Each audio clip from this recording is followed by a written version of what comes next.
Mwakoze gukurikira TV10 kuva aho bwakire kugeza amasaha nkaya ngaya y'amakuru yihariye ya TV10 nkuko musanzwe mumenyereye mu masaha nkaya ngaya y'uyu munsi. Nicyo kiganiro kiba kigezweho, ari ikiganiro gisanzwe mumenyereye kuri TV10 ariko iki kigira gishya gitandukanye n'ibindi byabanje n'ingingo nshyashya tubafite uyu munsi tuza kuganiraho. Reka mbanze mbabwire amwe mu makuru arimo avugwa kugeza ubu ngubu, maze tuze tuganira ku ngingo iriho uyu munsi. Turi buze gufashwamo n'abayobozi mu nzego bireba kugira ngo muyigireho ibitekerezo bitandukanye n'ubumenyi bwisumbuye kubwo mwari musanzwe mufite. Ndi David Nzabonimpa ariko mfatanije n'abanyamakuru ndetse n'abatekinisiye benshi cyane kugira ngo ikiganiro kigende neza nk'uko bisanzwe.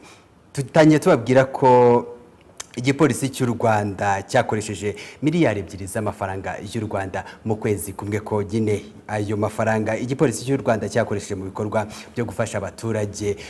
Mu kwezi polisi y'u Rwanda yageneye kwegereza ibikorwa byayo abaturage. Bimwe mu byatwaye ako kayabo harimo inzu 2 zubakiwe abatishoboye muri buri karere k'igihugu. Ibyo bigaragaza ko imibare ya polisi y'u Rwanda igaragaza ko mu gihugu hose abaturage batishoboye bubakiwe inzu ari 65. Mu mujyi wa Kigali bavuga ko inzu zahubatswe zatwaye akayabo ka miliyoni 125 z'amafaranga y'u Rwanda. Hari n'amarerero 3 yubatswe ku kiguzi kingana na miliyoni 60 z'amafaranga y'u Rwanda. Imiryango irenga ibihumbi 2 nayo yahawe ubwishingizi mu kwivuza mituelle de santé. Abandi bahabwa imirasire y'izuba ndetse n'ubwogero bw'amatungo bungana 16. Urubyiruko rwagororewe mu bigo ngororamuco by'Iwawa na Gitagata byahawe ibikoresho byo kubafasha gusubira mu buzima busanzwe zira ibiyobyabwenge. Minisitiri w'umutekano imbere mu gihugu Alfred Gasana yabwiye abaturage ko ibi bigamije kubaka imikoranire ikomeye hagati y'igipolisi cy'u Rwanda n'abaturage, ndetse ngo byatumye mu myaka 22 ishize uru rwego rwesa imihigo, ndetse ngo ibyo bagezeho biragaragara no ku ruhando mpuzamahanga. Ndetse ngo yasabye n'abaturage gukomeza kuba maso bagafatanya n'uru rwego kurinda umutekano w'abaturage n'ibyabo. Minisitiri Musabyimana yasabye abayobozi kudategereza umukuru w'igihugu kugira ngo bakunde bakore inshingano zabo. Ibyo Minisitiri w'ubutegetsi bw'igihugu Bwana Musabyimana Jean Claude yabisabye abategetsi bo mu ntara y'Amajyaruguru. Ababwirwaga ibyo barimo inzego bwite za leta kuva ku ntara kugeza ku mirenge, abayobozi b'amadini n'amatorero, inzego z'umutekano, abahagarariye abikorera n'ihuriro ry'abafatanyabikorwa mu iterambere bakorera muri iyo ntara y'Amajyaruguru. Minisitiri Musabyimana yabasabye gufatanya mu gukemura ibibazo by'abaturage abaturage kuko ngo bakibyigana bajya kubigeza ku mukuru w'igihugu. Bwana Musabyimana yavuze ko bidakwiye ko abaturage bakongera gutonda imirongo y'ibibazo, kandi ngo byakabaye bikemurwa n'abayobozi mu nzego zibanze. Kubw'ibyo ngo bagomba kwisubiraho bagakora inshingano zabo. Muri Repubulika ya Demokarasi ya Kongo ibiciro byatumbagiye mu mujyi wa Goma. The East African igaragaza ko ibyo byatewe n'intambara imaze amezi ihanganishije igisirikare cya Repubulika ya Demokarasi ya Kongo ndetse n'abarwanyi ba M23. Ibyo ngo byatumye inzira zimwe zajyanaga ibiribwa mu mujyi wa Goma zihagarara. Ibicuruzwa bimwe birabura, bituma rero bihita bizamuka cyane. Ibicuruzwa ngo byabaye bike bituma ibiciro bitumbagira. Abasaga miliyoni 1 batuye mu mujyi wa Goma ngo nibo bagowe n'imibereho. Ibiciro by'ibicuruzwa by'ibanze birimo nk'isabune ngo byazamutse ku rugero rwa 20%. Icyo ni igiciro cyazamutse kuri urwo rwego. Naho igikombe cyuzuye ibishyimbo ngo cyavuye ku madolari y'Amerika 0.1 agera kuri 1.5. Ibyo biciro ngo birarebereye cyane kubera ko imibare y'abanyisi igaragaza ko 70% by'abaturage ba Kongo badashobora kubona byibuze amadolari 2 abatunga ku munsi. Tukomereje muri Kenya aho amadeni y'amahanga ateje inkeke ku mibereho y'abaturage. Imibare igaragaza ko Kenya imaze kugira amadeni y'amahanga angana na miliyari 24 na miliyoni 400 z'amadolari y'Amerika, ayangana na miliyari 3,000 z'amashiringi ya Kenya. Amafaranga bagomba kwishyura mu madolari y'Amerika amaze kwiharira ikigero cya 69.3% by'amadeni y'amahanga iki gihugu cya Kenya gifite. Ibyo ngo bizatuma ishiringi rya Kenya ritakaza agaciro nk'uko The East African yabyanditse bagiranije n'idolari ry'Amerika. Ibi ngo ni kibazo gikomeye ku bucuruzi bw'iki gihugu ndetse ngo bizashyira ubukungu bwa Kenya hasi, bitume imibereho y'abaturage irushaho kuzahara igende nabi, by'umwihariko ku baturage bafite ubushobozi buke ndetse n'abatanga imisoro nabo ngo ishobora kuzabagiraho ingaruka kuko igihugu kizakerera imisoro myinshi kugira ngo kibashe kwishyura aya madeni. Ibyo ni bimwe mu byari bivugwa kugeza ubu ngubu, ariko mushobora no gukurikira ku rubuga rwa Radio TV 10 ndetse no ku mbuga nkoranyambaga z'iki gitangazamakuru. Ingingo y'uyu munsi twinjiyemo mu makuru yihariye y'uyu munsi, amakuru yihariye anabanziriza aya nyuma y'uyu mwaka. Tugiye kuganirira ku miterere y'ubucukuzi bw'amabuye y'agaciro mu Rwanda, tugiye kureba uko bihagaze, icyo bimaze gutanga ndetse n'ikiri gukorwa kugira ngo burusheho gutera imbere ariko bunagirira umumaro ababukora by'umwihariko ndetse n'igihugu kigatera imbere. Turi kumwe rero na Bwana Narcisse Dushimimana, n'umuyobozi w'ishami rishinzwe iyubahirizwa ry'amategeko n'ubugenzuzi bw'ubucukuzi bw'amabuye y'agaciro mu kigo cy'igihugu gishinzwe mine PETROL na gaze. Muraho Narcisse? Muraho David. Tugiye kuganira kuri iyi ngingo y'ubucukuzi bw'amabuye y'agaciro, cyane ko n'imibare igenda igaragaza ko bugenda buzamuka bikagira uruhare ku byo u Rwanda rucuruzanye n'amahanga. Niyo nacyo kibazo cya mbere ngiye guheraho, ni ishusho rusange ubucukuzi bw'amabuye y'agaciro. Ubucukuzi barajyana n'ubundi n'ubucuruzi ni bimwe, ariko buhagaze bute kugeza ubu ngubu mu Rwanda? Urakoze cyane. Na mbere yuko njya ku kibazo mubaje ndagira ngo mbaze nshimire televiziyo cyangwa TV10 yadutumiye muri iki kiganiro kugira ngo tuganirize abanyarwanda abakurikiye televiziyo uko urwego ruhagaze mu gihugu. Ngiye ku kibazo rero nyirizina, navuga ko ubucukuzi bw'amabuye y'agaciro mu Rwanda buhagaze neza, kubera ko nk'uko wari unabikomojeho uvuga ubucuruzi n'ibyitiranya n'ubucukuzi, ariko ibyo bavuga nabyo birahari. Ubucukuzi cyangwa uru rwego rutangira ku bushakashatsi bw'amabuye y'agaciro, hagakurikizaho ubushakashatsi bugahereza ubucukuzi bugahereza ubucuruzi burimo abacuruza amabuye y'agaciro wenda atongerewe agaciro adatunganyije mu nganda, hakabamo n'abayacuruza atunganyije. Iyo urebye rero ibyo byiciro byose kuva ku bushakashatsi, ubucukuzi nyirizina, abongera agaciro amabuye cyangwa abayatunganya n'abayacuruza kugeza ku isoko, ibyo byiciro byose birahari. Kugira ngo ibyo biboneke rero ntabwo biza gutyo gusa, hari imbaraga zashyizwemo, kuko uhereye nko ku bushakashatsi, leta y'u Rwanda yashyize imbaraga nyinshi mu bushakashatsi kugira ngo byibuze abantu babanze bamenye ngo ariko ubundi amabuye arahari, ese ahari afite ubuhe bwiza, ese aherereye hehe? Ubwo rero leta hari ubushakashatsi yakoze, yashyizeho amafaranga menshi, icyo cyiciro kirarangira, kigaragaza byibuze ukamenya ngo mu gihugu aho tugiye dufite amabuye ni hehe, ni ayahe. Nubwo tutarajya kuri rwo kumenya ngo noneho ingano yayingana ite, kuko nabwo mu bushakashatsi ariko bwimbitse bunasaba ko bikorwa n'abikorera cyane cyane. Icyo ni kimwe. Ikindi ni uko leta yashyize imbaraga nanone mu kugira ngo habeho ubumenyi bujyanye cyane cyane no kwigisha abacukura cyangwa abafasha abashoramari kugira ngo bacukure amabuye. Ibyo byakozwe hajyaho amashami muri kaminuza y'u Rwanda, ishami ryigisha ibijyanye na mine na geology, ngira ngo burigeze nko kuri IMITERERE nk'iya 4 niba ntibeshye, ya 3 cyangwa ya 4. Ibyo binajyana abo biga kugeza ku rwego twakwita rwa lisansi, akaba noneho n'abari n'irindi ryafunguwe muri IPRC ya Kigali ariko ikaba ifite ishami Irutongo naryo ryigisha noneho abatekinisiye bo muri mine habamo imirimo itandukanye buriya muri mine ijyanye na tekinike. Ubu rero uretse kuva kuba leta yarashoye mu bushakashatsi yashoye noneho no mu kugira ngo haboneke abantu ku isoko bashobora gufasha abashoramari gucukura amabuye. Icyo ni ikindi. Hanyuma hagiyeho n'amategeko agenga uwo murimo uko abantu bacukura, ibyo basabwa, ibyo bubahiriza, abasabwa izo impushya zo gucukura bigenda bite, binyura hehe, ibyo nabyo byagiyeho. Hanyuma ariko ibyo kandi bigakorwa nanone n'ikigo leta yashyizeho cyihariye gishinzwe ubucukuzi aricyo cyitwa ikigo gihugu gishinzwe mine petrol na gaz Rwanda.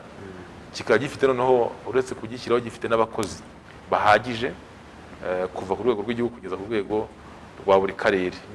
Ibyo rero bituma noneho usanga secteur cyangwa urwego rwose rwubatse byaba ari mu bijyanye n'imiyoborere, byaba bijyanye n'uburyo akazi gakorwamo n'abashoramari abigenga ndetse byabijyanye n'imikoranire n'inzego zindi, kuko n'urwego ruriho hari n'izindi nzego zifite aho zihura n'ubucukuzi zikorana narwo. Yego, ariko se ni ikigo wa mugani ugarutse no ku magambo atatu, ikigo gishinzwe mine petrol na gas. Ubundi mine ni iki, hari n'iki? Iyo uvuze mine akenshi ubwo ni nko kugenekereza, bishaka kuvuga ubucukuzi bw'amabuye y'agaciro. Dufite mine petrol na gas. Mine rero ni muri mine niho harimo bwa bucukuzi ibimwe na bimaze gusobanura mu kanya, harimo amabuye y'agaciro dusanzwe tuzi za colta, za gasegereti, za wolfram, ariko n'ayandi menshi ku Rwanda rurayafite. Hakazamo nayo twita amabuye akoreshwa nko mu bwubatsi, icanga, za kari, amabuye dukoresha mu fondation, kaza nyiramugengeri, ibumba. Ibyo byose biza muri icyo twita mine. Okay. Mine irimo amabuye y'agaciro n'andi mabuye asanzwe bubakisha. Yego, mwamuvuze kuri iki ngiki cyo kugira ngo habeho uburyo bwo gucukura, akaba ubushakashatsi, amabuye akaboneka, hakaza gucukura, kuyatunganya no kuyajyana ku isoko. Kugeza ubu ngubu ubushakashatsi bugaragaza ko mu Rwanda hari ayo mabuye. Ntabwo burangira, burakomeza, ariko ubu wenda reka duhere kwacukurwa ubu tuvugana ajya ku isoko. Ni nahoze mvuga gasegereti, dufite gasegereti, tukagira colta, tukagira wolfram, tukagira zahabu, tukagira ayitwa amethyste, tukagira ayitwa tourmaline, tukagira ayitwa lithium binagezweho cyane, izitwa beryl, izitwa brigonite n'andi menshi cyane. Ntabwo ushaka kuyarondora, ubundi amabuye ni menshi cyane, ariko byibuze ayo mvuze niyo akuze kwiganza ku isoko ry'u Rwanda, anaboneka mu duce dutandukanye tw'igihugu. Yumvikana cyane akundwa kuvuga ni gasegereti, diyama na zahabu. Oya, diyama ntabwo turayigira. Ndavuga ayo benshi bazigwa amabuye y'agaciro, benshi ayo bazi. Ese nk'ibuye mu Rwanda rihari rihenze rirembereye ku rwego mpuzamahanga niriye? Ngira ngo hari amabuye menshi dufite, hari abantu bamenyereye cyane, ariko urebye nk'agaciro dufite nk'ahitwa sapphire, ntabwo nayavuze. Sapphire akorwa muri Nyamasheke, ariko bisaba ko abanza agatunganywa neza, kuko uko kugeza ubu ntabwo turagira abashoramari bayatunganya ngo rigende ryongerewe neza ritunganyije, rero yavanyweho ibyitwa nk'umwanda. Ariko urebye nka za sapphire zishobora kugira agaciro karuta ayandi mabuye dufite cyane menshi. Ubwo nakaza na za zahabu, nagakurikiraho ayandi twavuga za colta, za gasegereti, ariko ubundi buriya amabuye iyo amaze gutunganywa nibwo agaciro kazamuka kuruta uko tuba tuyafite tukiyacukura mu butaka. Iryo rya sapphire riboneka Nyamasheke gusa? Kugeza ubu Nyamasheke tuyazi. Arahari se menshi? Arahari menshi, abaturage barayacukura. Arahenze ariko arahari menshi ku buryo bashobora ku. Arahari. Hanyuma se zahabu yo ingana ite mu Rwanda? Yo hari ahantu hazwi icukurwa? Harazwi, ngira ngo nadukurikiye ikiganiro ahubwo baba bamaze kubyumva cyane. Urumva dufite zahabu ahitwa mu Miyove mu majyaruguru, ngira ngo wenda wigeze byumva. Tukagira zahabu Nyamasheke, tukagira zahabu yitwa Birambo muri Karongi. Aho hantu hatatu niho cyane hazwi kuri zahabu mu Rwanda, kandi iracukurwa. Tujye twumva muri Nyungwe. Na Nyungwe hakozwe ubushakashatsi ahitwa za Kamiranzovu, kugeza ubu nta birombe birimo, ariko naho irahari. Aha hari ubwo se hakorwa n'ubushakashatsi nk'iyo zahabu n'ayindi tubonye safa yihenze, tukaba tuzi ngo ni amabuye angana atya azamara igihe kingana gitya? Nicyo nigeze gukomozaho, kuko ubushakashatsi bw'amabuye y'agaciro burahenda. Iyo tuvuga ubushakashatsi ntabwo tuvuga icyo bita research, ntabwo ariyo tuba tuvuga. Mu cyongereza bayita exploration, kujya kumenya ngo ubundi ni hehe aya mabuye aherereye, ese afite ubuhe bwiza. Noneho kugira ngo uzamenye ingano yayo, ubwo bisaba ishoramari ritari rikeya, kugira ngo umenye niba hano hari zahabu cyangwa gasegereti cyangwa koruta, uzajye kumenya ngo ingano yayo dufite mu butaka ingana gute. Bisaba ko amafaranga atari makeya, kuko harimo tekinike zidasanzwe, harimo ibya bitwa drilling, kugira ngo bazageraho bamenya ngo bagenekereje amabuye arimo hano hanangana gute. Kugeza ubu ntabwo birakorwa. Bisaba se abahanga cyangwa ubumenyi cyangwa ibikoresho u Rwanda rutagira? Yego, bisaba ishoramari cyane cyane uburyo ufite amafaranga. Ibyo byose birashoboka kuko ubuhanga barahari. Ikiba kibura n'amafaranga, cyane cyane ko bigomba gukorwa n'abantu bikorera, kuko ntabwo leta yashoramo ibyo n'amafaranga menshi. Leta ikora gusa kugira ngo kugabanya risk, kugira ngo byibuze aho ugeze ugiye gukora, kugira ngo uzamenye aho amabuye angana ate, abagiye kubikora byibuze bagira aho bahera. Leta yarabikoze rero mu 2018, yakoze ubushakashatsi bukoresha indege igihugu cyose. Urumva nk'ibyo nta mushoramari wajya kubyikorera, aho usaba gukora igihugu cyose. Ibyo byarakozwe, ndetse n'indi mirimo ikurikiraho nayo igenda igabanya ubuso bwagenewe gukorwa yarakozwe. Ubu noneho bigeze no kuri abashoramari bahabwa ayo makuru, bakabereka bati dore aha twabonye ibi n'ibi, namwe intambwe ikurikiyeho mwayikora. Ubu nibyo turimo, niyo gahunda ikurikiyeho. Iryo shoramari muvuga rihenze kuri leta, abashoramari bo murabo wabona bafite ubwo bushobozi mugendeye kubikorera bo mu Rwanda? Impamvu tuvuga ko abashoramari ko byakora, ko umushoramari we iyo aje byibuze aravuga ati ngiye gukora wenda hegitari 400 cyangwa 100 cyangwa 50, bitandukanye na leta ibigomba gukora igihugu cyose. Urumva ubonye abashoramari 50 30 bakagenda bagabangana bwa buso, aho twagiye tubona ibimenyetso by'uko hari amabuye, bigenda biba biri korohera leta kuruta ko ariyo yabikora. Kizagira icyo dukora, icyo twita ngo ni kumenya ingano nyirizina y'amabuye. Ubwo bivuze ko kugeza ubu ngubu hashobora kuba hari ahantu mu Rwanda hari ayo mabuye kuko nayo muvuze ahenze y'Inyamasheke abonetse vuba. Hashobora kuba hari n'ahandi hantu mu Rwanda hari amabuye ariko bitazwi. Birashoboka cyane ko abantu bari guhora rwose, ugasanga nta muntu wari ubizi, n'ubwa mbere bayabonye. Bigenda birashoboka. Gibuze se abaturage babifiteho amakuru ku buryo nabo byinshi biboneka mu masambu yabo, babibona bagenda mu mashyamba aho baragira aho bagira bate. Abaturage babifiteho amakuru ku buryo abibonye ashobora kwegera inzego zibishinzwe. Ubundi buriya abaturage nibo bakora ubushakashatsi bwa mbere, kuko no kugira ngo n'ikigo cy'igihugu gishinzwe PETROL n'agaze mu Rwanda kimenya aho ujya gushakashaka, akenshi usanga abaturage hari ikintu babonye. Abaturage bari no bashakashatsi ba mbere barabwira ati ariko ahangaha twahabonye ibintu tukabona tudasanzwe tubibona inahangaha. Nk'ubu bakora umuhanda uyu wa Chief Belt uva Rusizi ujya Rubavu muri Gishwati, barimo bakora babona baguye ku bibuye bifite ibara ridasanzwe. Ati ibi ni ibiki? Babegereje ababyize basanga amabuye y'agaciro ayo twita amethyst. Abantu bagiye kureba basanga amabuye arahari ndetse menshi cyane. Ubu niho hava amethyst nziza muri kano kare. Ibintu rero by'ubushakashatsi ntabwo ari ibintu bavuga ngo wabikoze wabirangije. cyane cyane ko hari n'agenda avumbuka bitewe na tekinoloji nshyashya. Kuko nk'ubu agezweho ku isoko tuvuga uyu munsi ayitwa lithium. Lithium ni amabuye ari kuza yari asanzwe hari ariko abantu batabizi ko ahari. Abana n'ayandi mabuye, abana na za koruta na gasegereti. Noneho ubu urabona hisi igeze, turi gushakisha ukuntu abantu isi iri kuva mu gukoresha petrol cyangwa essence isanzwe bajya ku modoka zikoresha bacaginga amabatiri. Ayo mabatiri akoreshwamo lithium.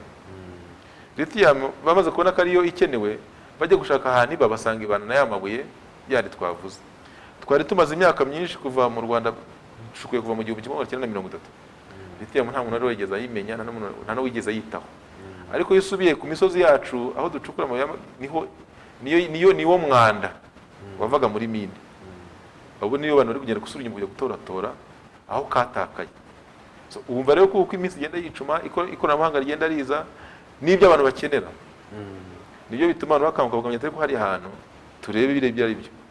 Ntabwo rero ubu n'uyu munsi ushaka kumva ejo ngo hari irindi wasubira mu Rwanda ugasanga rirahari. Cyane ko igihugu cyacu usanga amabuye hafi ya yose turayafite. Rero ubushakashatsi ntabwo burangira. Hari nayo noneho baba bacukura wenda bakaba bari nko gucukura zahabu, harimo n'andi bari kugenda bajugunya batayazi. Birashoboka. Hanyuma se tibaza ni mu myaka nk'ibiri ishize bagaragaje ko amabuye u Rwanda rucuruza yazamutse ku kigero gisaga hafi ijana 50%. Ese nicyo gihe ayo mabuye menshi yarabonetse cyangwa nuko mbere bitakoraga mbere ntiyarahari? Ntabwo buri ibijyanye n'amabuye cyane cyane ibiciro byayo n'amafaranga avamo bigengwa n'ibintu byinshi. Icyambere hari isoko mpuzamahanga. Ibiciro biragwa cyangwa bikamanuka bitewe n'iki isoko rikeneye. Ni ukuvuga ngo iyo abantu bakeneye amabuye ari benshi, urumva ni rya tegeko law of demand and supply. Iyo abantu bakeneye ibintu ari benshi kandi biva hakeya, ibiciro birazamuka. Iyo babikeneye babaye bakeya kandi biri kuboneka ku bwinshi, ibiciro biramanuka.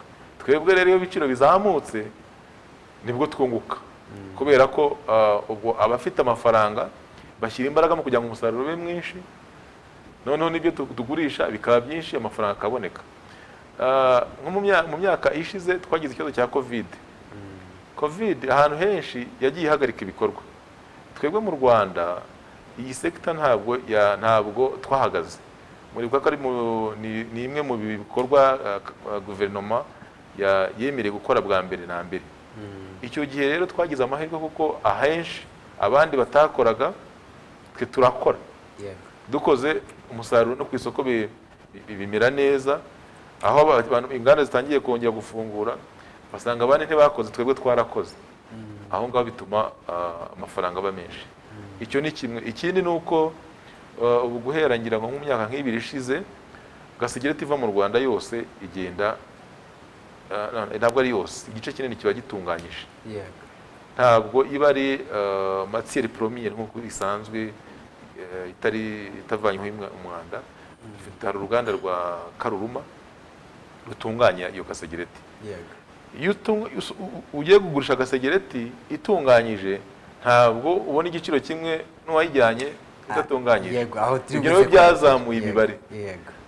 Nibyo byatumye imibare izamuka cyane. Na zahabu dufite uruganda rwa zahabu, narwo ubu zahabu iva mu Rwanda yose ijya ku isoko itunganyije. Ibyo rero bigatuma agaciro kayo kajya hejuru. Tutararenga kuri iki cyiciro cyo gucukura, ubushakashatsi bwabaye ku rwego runaka, hazaho gucukura bitewe n'aho yabonetse.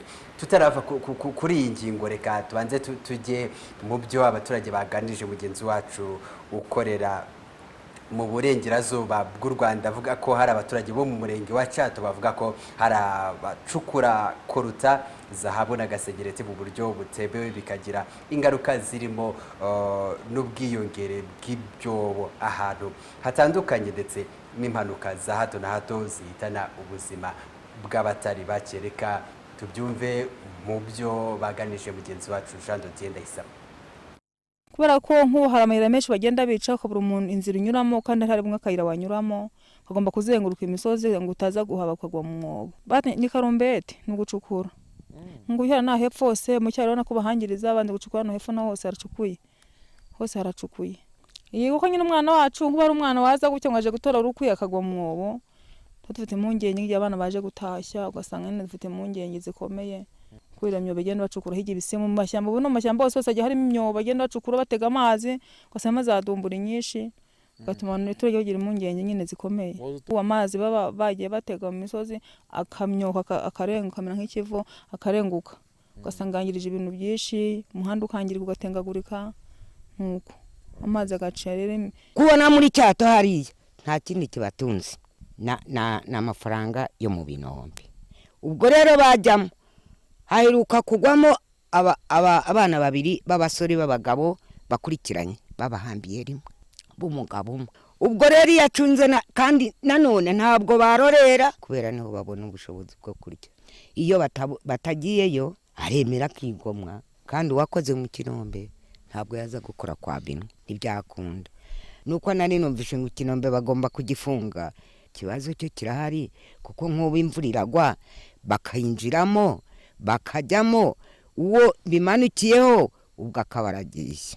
Bora butaka ngo hari mwiza habo ubwo nta kintu babakora havamo karombeti ngo babireke nyine. Nkabona nk'ubu ngubu hari ishyamba umuntu akeneye amakara akeneye igiti bane cyo gucana cyo kubaka ugasanga nyine hagatewe ishyamba ugasanga niho bangirije. Mu by'ukuri icyo tubasaba ni uko twabasaba kwirinda gucukura mu buryo butemewe. Turabasaba kubungabunga ibidukikije muri ibyo bikorwa by'ubucukuzi. Turabasaba kubungabunga imigezi ndetse no gucukura neza hagamijwe gukumira impanuka iyo ari yo yose yaturuka mu bucukuzi. Hari ibyangombwa byashyizweho akarere karabitanga ndetse by'umwihariko na minisiteri ishinzwe ibidukikije nayo ibifite mu nshingano nayo dufatanya kubundi mu kugira ngo umuturage yabona ibyangombwa. Noneho umuyobozi w'akarere ka Nyamasheke asubiza abaturage be bafite impungenge ku bacukura amabuye y'agaciro i Nyamasheke mu murenge wa Cato. Bavuga ko hari ababikora mu buryo butemewe n'amategeko cyangwa mu buryo butubahirije amabwiriza bikagira ingaruka no ku bidukikije ku buryo bishobora no kubatera ibiza byahitana n'ubuzima bwabo. Turagaruka ahangaha mu buryo bwo gucukura mbese tujya kuri iki kibazo. Hari inzira binyuramo ku buryo umuturage abonye gasegereti cyangwa ni muri n'aka karere mwavuze ko bwaherutse kugaragaramo y'amabuye mashyashya wasanga ari nayo bari gucukura. Hari uburyo binyuzwamo ku buryo byorohera abantu kubikora bataciye inyuma ngo babikore mu buryo. Yego, urakoze kubaza iki kibazo cyiza. Ubucukuzi bw'amabuye y'agaciro bufite amabwiriza amategeko abugenga ndetse mu byo amategeko agenga ni uburyo impushya zo kugira ngo ufite ubushake bwo gucukura amabuye y'agaciro abe yabijyamo. Hari inzira zinyurwamo, hari ibisabwa, hari nk'abari abaturage batuye muri Cyato urabona ko bavuga ko bacukura mu buryo budakurikije amategeko. Bamwe ngo bari n'abaguyemo abandi barangiza ibidukikije. Izo ni zimwe mu ngaruka zo gukora ibyo bintu gucukura mu buryo budakurikije amategeko. Ariko bishyize hamwe bagakora nka koperative cyangwa kampani bashobora kuza bagasaba ibyangombwa ku kigo gishinzwe PETROL na gaze mu Rwanda. Abantu bakabagira inama inzira banyuramo kugira ngo babone ibyangombwa bakore ku mugaragaro bahabwe ubufasha batihishe. Uburyo rero burahari buteganywa n'amategeko n'amabwiriza agenga uko abantu babona impushya. Umuturage ku giti cye nk'uyu w'Inyamasheke mu murenge wa Cyato yabonye aho ari amabuye ari ubwo ashobora kwaka icyo cyangombwa agacukura afite ubushobozi busabwa kuko urumva gucukura amabuye y'agaciro bisaba igishoro. Igishoro kugira ngo ubone imashini zikenewe, ubone ibikoresho, ubone abakozi. Afite ubushobozi ari umwe ntacyo bitwaye, ariko atanabufite ntabwo byamubuza kwegeranya n'abandi bagakora koperative bakaba bashyira ubushobozi hamwe bakagirwa inama y'uko babona uruhushya kugira ngo bakore mu buryo butabateza impanuka. Ni ikigo gishinzwe mine peteroli na gaze gitanga ubwo burenganzira. Yego. kuki bitegerejwe hasi? ngira ngo ubu umutungo w'amabuye y'agaciro ndetse na za kariyeri leta yashyizeho uburyo buboneye kugira ngo impushya zitangwemo. Hari inzego ebyiri zitanga impushya. Ibijyanye n'amabuye y'agaciro ayo twavuga za Korota, za Gasegereti na za Wolfram byahawe ikigo gishinzwe imine peteroli na gaze mu Rwanda. Ibijyanye n'amakariyeri kuko nabyo bikenerwa cyane ahantu hose mu gihugu, birimo amakategori arimo ibyiciro bibiri. Ibyo ku rwego rw'inganda bitangwa n'ikigo gishinzwe imine peteroli na gaze mu Rwanda. Ibyo bijyanye n'ubucuruzi busanzwe, amabuye twubakisha, imicanga, ibumba, inzego z'ibanze. Ngira ngo ni umurongo leta yafashe ibona ukwiriye kugira ngo habeho imicungire myiza. None ubwabyo se wenda umuntu aretse no kuvuga ngo ubushobozi bw'abaturage, umuntu kuva hari y'icyato ari cyangwa za Rubavu na za karere kabamo inkuba nyinshi na za Rutsiro, kuva iyo ngiyo akaza hariya mukorera hariya, ntabwo ari urugendo, ntabwo byo ubwabyo bishobora guca abantu intege. Ntabwo amabuye y'agaciro ni ibikorwa, ubundi bikorwa n'umuntu utakabaye afite ikibazo cyo kugera aho ikigo gikorera.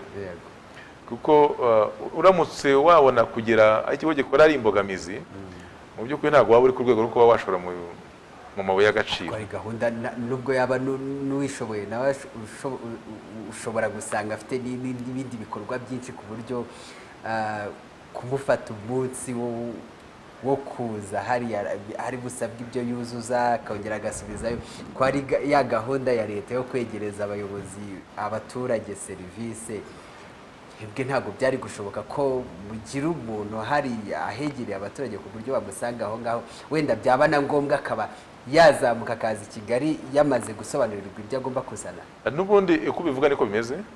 Ntabwo ikigo gifite abakozi hariya ku cyicaro gusa, abakozi bari ku turere twose. N'ushaka gusaba uruhushya ntabwo ari ngombwa ngo aze hariya ku kigo, ahubwo ashobora gukora dosiye, yamara kuyikora akayohereza mu buryo bw'ikoranabuhanga, cyangwa akegera umukozi wo ku karere akamusobanuza ibyo akeneye gukora, akamuyobora. Ntabwo ari ngombwa ko aza ku kigo rwose. Yego.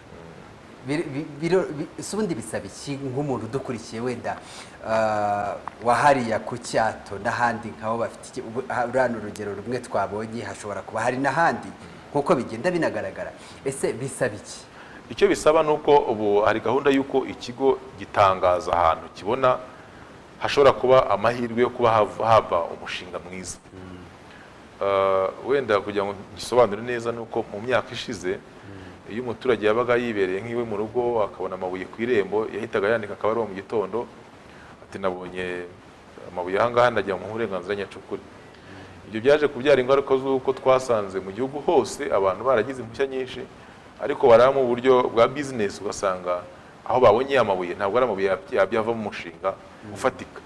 Bishobora kuba ari ibuye rimwe rihari, ariko mu by'ukuri mu buryo bwa business atanu wagenda ngo ushobore gutera ikirombe kizabyara umusaruro. Leta rero imaze gukora iyo ubushakashatsi navuze muri 2018, nibwo yagiye yihaye gahunda yo kugigaragaza aho ibona hashobora kuboneka amahirwe yo kuhaba umushinga ufatika. Mbese akaba mine yo twita mine uzagenda ugacukura umwaka umwe 2035 ukabona umusaruro. Iyo gahunda imaze kwemezwa, ubu leta iragenda ikegeranya amakuru aho yabonye hazaboneka amahirwe yo ko haboneka umushinga ufatika, igatangaza abaturage. Noneho ureba kuri rwa rutonde rw'aho leta ikigo cyatangaje ugasaba, uvuga uti ngiye kuri rutonde nabonye muri aka gace nahashora. Ubwo noneho ugahita tujya kureba ibisabwa ni ibiki. Barakubwira bati wenda uzakora umushinga ugaragaza ko ugiye kuhacukura. Ese uzacukura amabuye ni Gasegereti, uzayicukura ukoresheje iki, ni ibikoresho bihe, uzakoresha abahe bakozi, ese urateganya ko ibidukikije uzabibungabunga gute, ese bega iki gityo cyo kwita nka business plan, uko inyigo igaragaza ko umushinga uzaba uteye, ese amafaranga uzakoresha nangahe, ese urayafite, ese uzakura muri banke mu iyo nyandiko wakoze isaba uruhushya ugomba kugaragaza ibyo bintu byose, kandi mu mabwiriza agenga iby'imitangire y'impushya birimo n'utabizi yakwegera n'umukozi w'ikigo ku karere akamufasha kureba ibyo bintu byose bisabwa.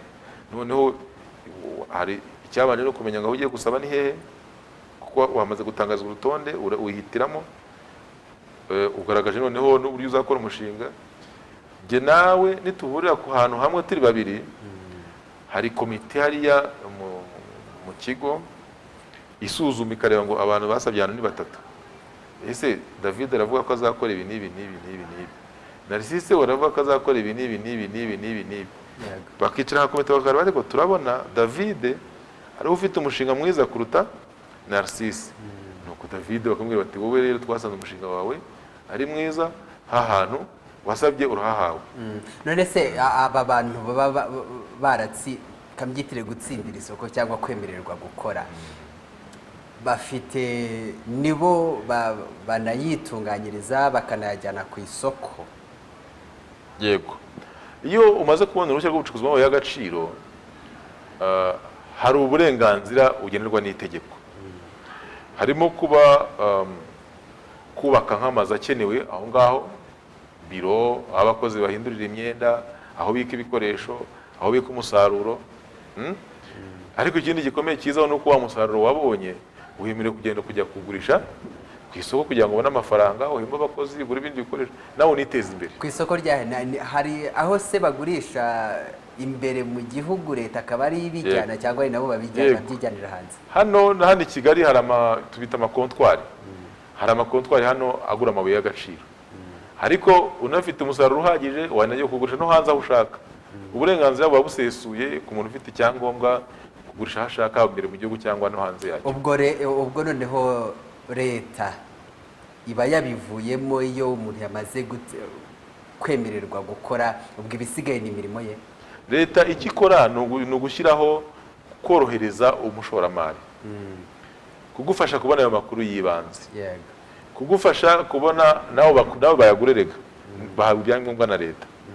Nawe niba ugendeye no kugurisha n'ahandi, hari impapuro zindi ukeneye bimaze kwemerera wenda kuyajyana hanze y'igihugu. Leta ntabwo yongera kujya mu kazi kawe, icyo ikora ni ugufasha kuba uri mu biganza navuga bizima, aho ukeneye serivisi, aho ukeneye gukomanga ukitabwaho, ariko ubundi bizinesi niyo wayikoze niyo washoye amafaranga. Yego, ubwo none ntabwo ari byo byaba bitiza umurindi bwa bucukuzi tuvuga butemewe, nimba umuntu acukura habonye agacukura akajya kuyagurisha. Ntabwo uko kuba leta idafitemo ukuboko ko kuvuga ngo birava ahangaha bijya ahangaha, nimba ari ibyacukuwe na runaka bize bifite ikimenyetso cya runaka bijyana ahangaha, nyine bikaba ari ibintu bizwi, ntabwo ari byo bituma bariya abantu bacukura muri buriya buryo ari abaturage bavuze nabo babona isoko ahubwo rifasha aba bacukuzi bemewe? Oya, ntabwo impamvu abantu bajya kwishura mu bucukuzi butemewe ari uko leta itabikurikirana. Leta irabikurikirana kuko niba nayivuze ko hariho amategeko abigenga, ndetse n'ababifatiyemo barabihanirwa. Ahubwo ngira ngo igihari ni uko abanyabyaha igihe cyose bahora bacunganwa n'uburyo bakwishahisha kugira ngo bakore amakosa. Ntabwo ari impamvu bajya muri biriya uko bafite wenda isoko riri hafi, kuko amabuye yose ajya ku isoko kugeza uyu munsi agomba kuba afite inkomoko y'aho yaturutse. Ahubwo harimo bamwe wenda mu bayagura cyangwa n'abayacukura mu buryo butemewe n'amategeko bashobora kuba bafasha ba bandi babikora mu buryo butemewe. Ari n'umuco mubi abantu bakwiye gucikaho, kuko urabona byica abantu, birangiza ibidukikije. Ndetse igihari ni uko n'abazajya babifatirwamo, cyane cyane mu bafasha ababikora, ndavuga abafite ibyangombwa bashobora kuba aribo bafasha abatabifite kugeza umusaruro ku isoko. Kuko mu buryo bw'ubucuruzi birumvikana, umuntu yahawe ibyangombwa byo gucukura amabuye ku kiguzi tuzi n'amabuye ahenze yungura ababikora. Noneho we usibye aho hakorera afite n'abandi bagenda bakayacukura handi hantu hirya muri bwa buryo bugeranije n'amategeko. Najya kuyagura ntago yagura ku giciro n'ubundi ariho ku isoko, we aramuha makeya, ahubwo bitube yunguka cyane. Mu guca intege ubwo bucuruzi se hakorwa iki? Mu guca intege ubwo bucuruzi igihari ni uko twebwe iyo twumvisha ahantu hari ibyo bikorwa mu bufatanye n'izindi nzego cyane cyane zishinzwe kubungabunga umutekano n'iz'ibyerekeye igihugu ziri aho ngaho, dusaba ko byibuze hakorwa nk'urutonde rw'abakekwa bashobora kuba bari inyuma, cyane cyane ariko abacuruza, kuko amabuye buriya ntaribwa. Umuturage yagiye agacukura amabuye ntabone umuntu yagura, nta kintu yakoresha, nta nubwo ejo yasubirayo.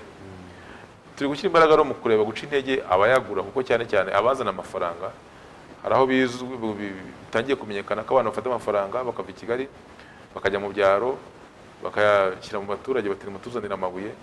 Turi gushaka guca intege rero abo ngabo cyane cyane nibo bona bashyiramo batuma batiza umurindi ibi bikorwa. Kuba bikomeza kubaho nuko aho abo bayacukura muri ubwo buryo bwitwa ko bunyuranije n'amategeko, aho bayacuruza ari uko hatazwi. Ntabwo iyo ugenze icyaha ntabwo wamenya ngo ni kanaka ni ugushyiramo imbaraga no guhanahana amakuru.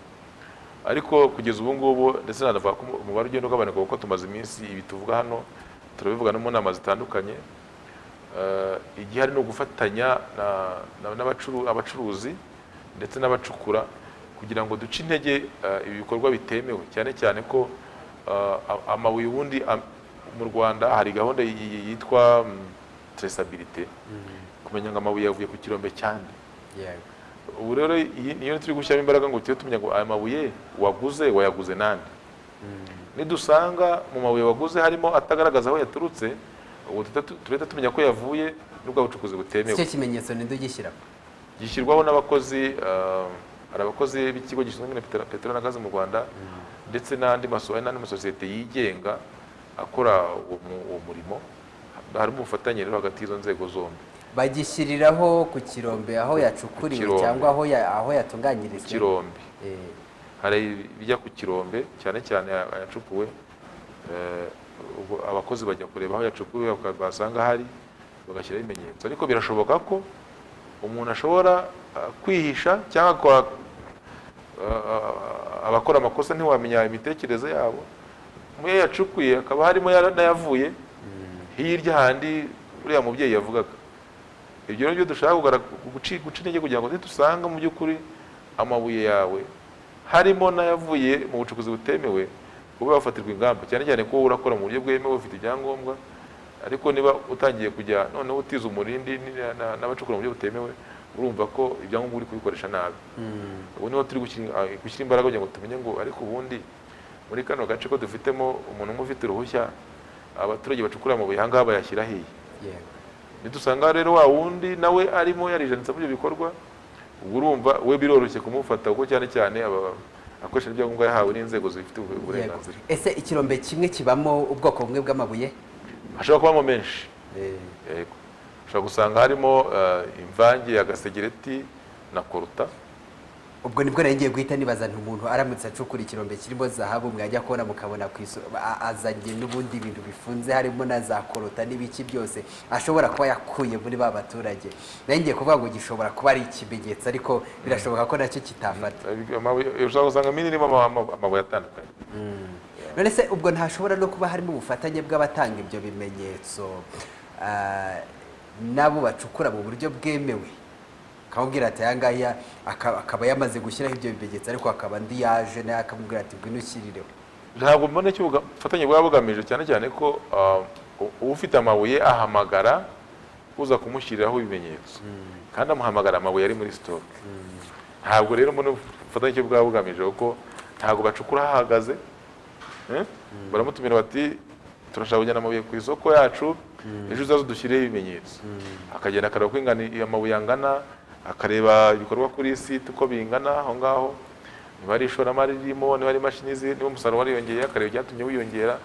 Ariko urumva niba abaturage buri akenshi amabuye babazana ntabwo ari menshi, abashyiramo ibiro 2, 3, 10, kandi undi afite umusaruro w'ibiro 500, ntabwo biba byoroshye kugira ngo uvumbure neza nyirizina. Ahubwo dusaba ubufatanye ku baturage n'abayobozi b'inzego z'ibanze mu masibo, mu midugudu, kuko byanga bikunda abaturage baba bazwi kandi urabona barahimukira bagenzi babo, abana baragwamo, barangiza udukikije, barangiza imigezi. Dusaba rero ahubwo cyane ko imbaraga zashyirwa mu masibo n'imidugudu kugira ngo bakumire abo bantu bahimuka. Yego, mwavuze muvuga ko kumara kuyacukura ikiba gisigaye no kuyageza ku isoko, ashobora kugerayo mu buryo bubiri, yatunganyije cyangwa adatunganije. Mukavuga ko icyiza ari uko yabatunganije kubera ko ngo ari bwo yunguka cyane. U Rwanda bufite ubushobozi bungana iki bwo kuyakora, bwo kuyatunganya yose kugira ngo iyo nyungu yose ni ibikorwa akenshi birakorwa n'abikorera, kandi burya abikorera aho babona inyungu bajyayo. Ubu tumaze kugira inganda ebyiri uko nabivuze, hari urutunganya agasegereti, hari n'urutunganya zahabu, hari n'urundi rugiye kuzura nako rumaze kuzura, nyuma hafi gutangira rutunganya koruta. Iyo rero abantu bamaze kubona inyungu ihari mu kugurisha umusaruro utunganyije, uburyo bwabo baribwiriza. Icyo dukora no kubashishikariza, kubereka tuti dore iyo ugiye kugurisha koruta yawe itatunganyije dore igihombo, iyo uyigurishije itunganyije dore inyungu. Noneho abafite ubwo bushobozi bwo kuba babikora bakabikora, cyane ko umusaruro urahari.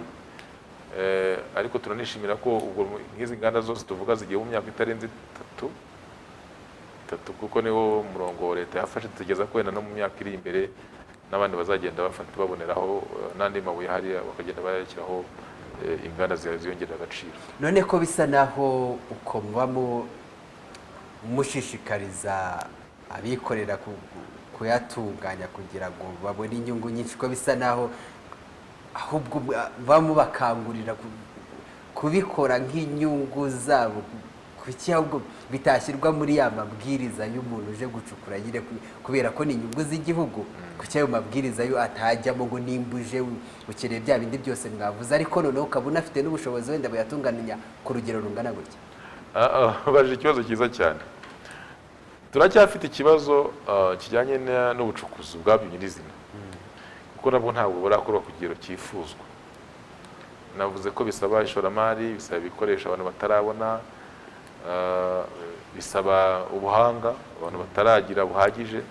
Nakubwiye by'amashuri dufite, ngira ngo tugeze kuri niteke ya 3. Ubu urumva nabo baracyari bakeya, ndetse bataranagiye experience yagije.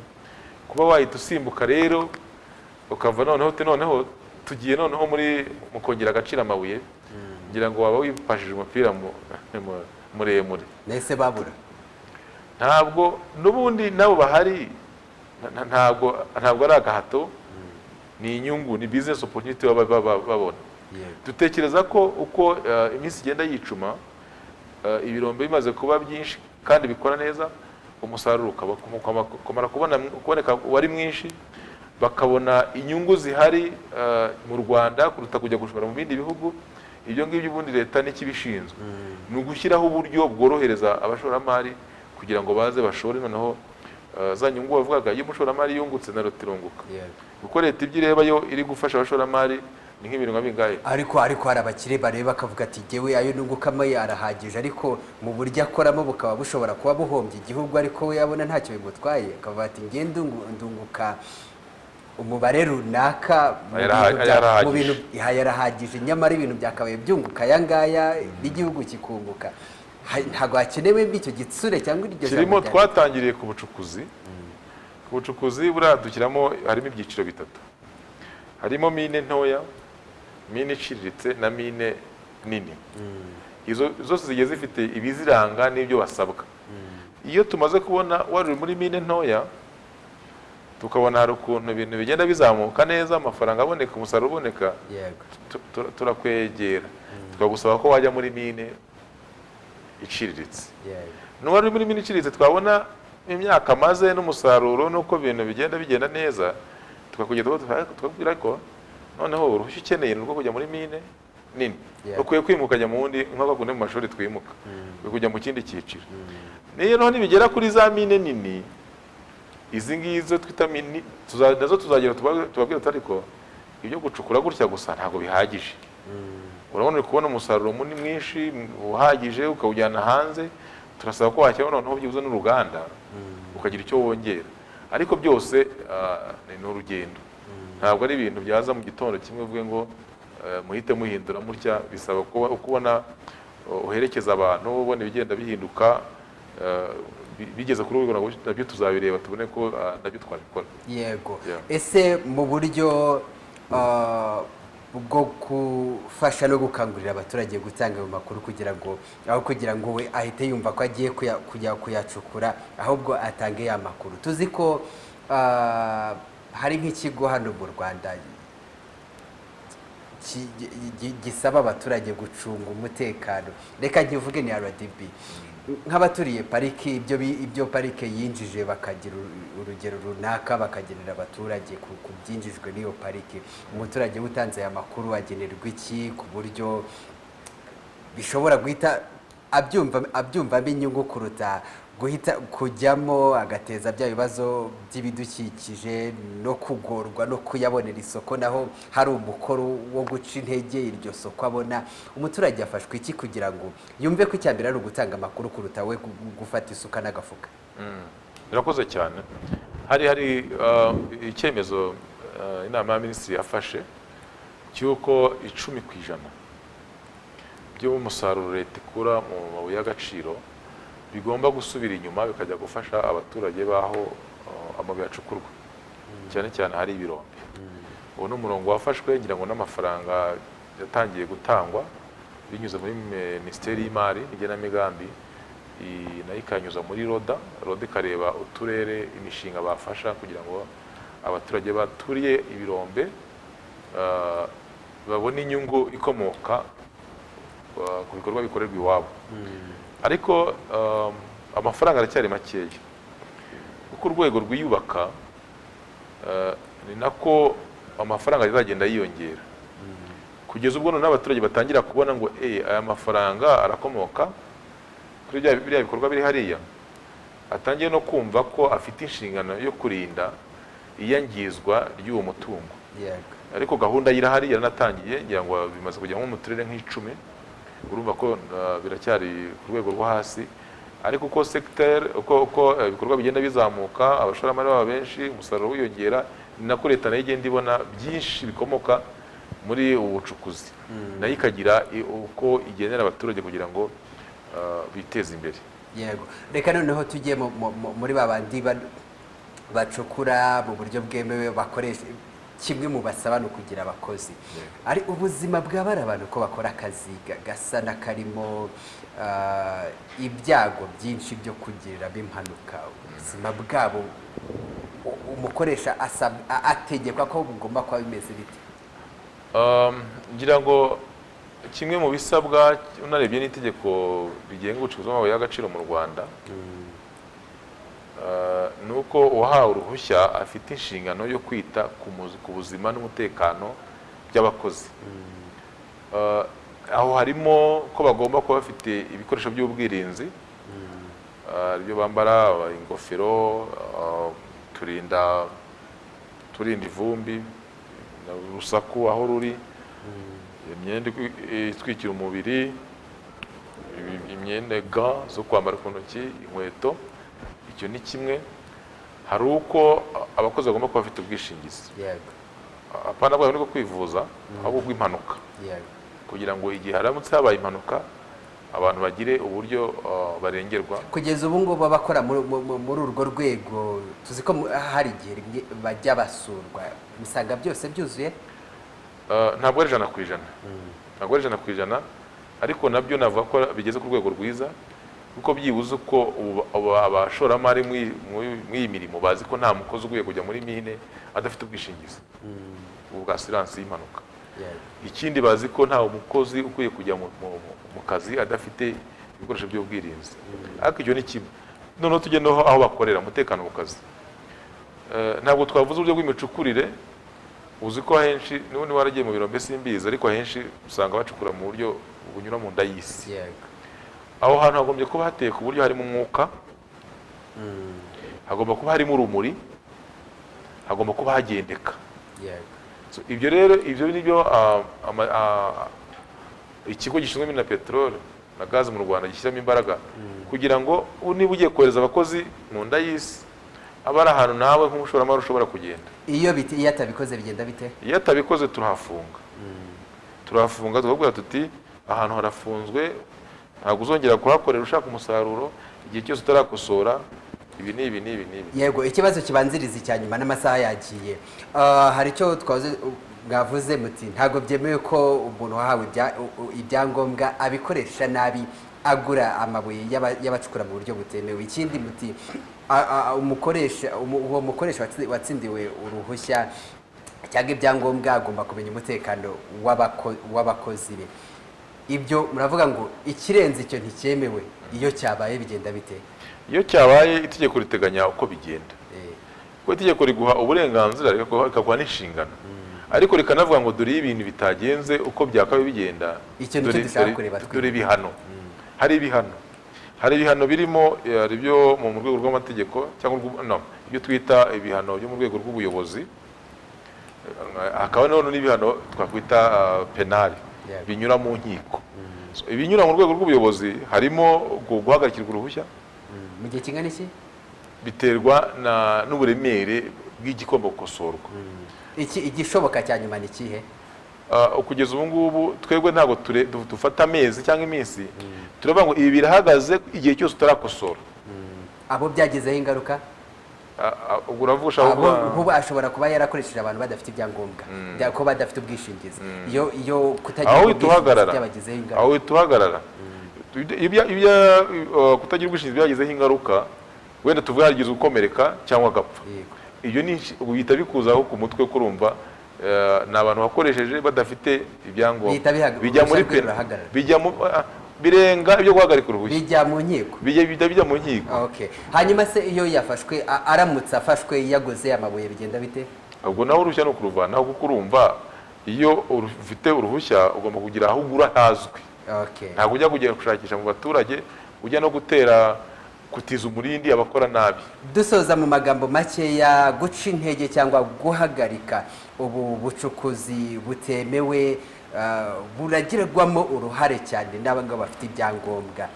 Kubica intege cyangwa kubihagarika hari gukorwa iki mu masegonda nk'icumi? Icya mbere ni ubukangurambaga, kwereka abantu ingaruka zabyo zo gukora ibintu bitemewe n'amategeko ko bahanwa. Icya kabiri ariko noneho ni ugushyiraho ingamba zituma byibuze tumenya amakuru y'abo bantu kugira ngo bashyikirizwe inzego zibakurikirana iyo byabyaye ibyaha. Urakoze cyane. Reka ngushimire Bwana Narcisse Dushimimana, umuyobozi w'ishami rishinzwe ibahirizwa ry'amategeko n'ubugenzuzi bw'ubucukuzi bw'amabuye y'agaciro mu kigo cy'igihugu gishinzwe mine, petrol na gaze. Mwakoze, twizeye ko n'ubutaha nitubakenera mu zindi ngingo nabwo muzatwitaba. Mwakoze cyane, namwe rwose turuhare tuzitaba. Murakoze. Nshimiye namwe mwese mwamudukurikira mwari muri hose mukunda amakuru yihariye ya TV10. Ndabashimira David Nzabonimpa, nshimiye n'abafashe kujya gukigende neza. Naho ubutaha mu masaha nk'aya ku yindi ngingo, mugira ibihe byiza.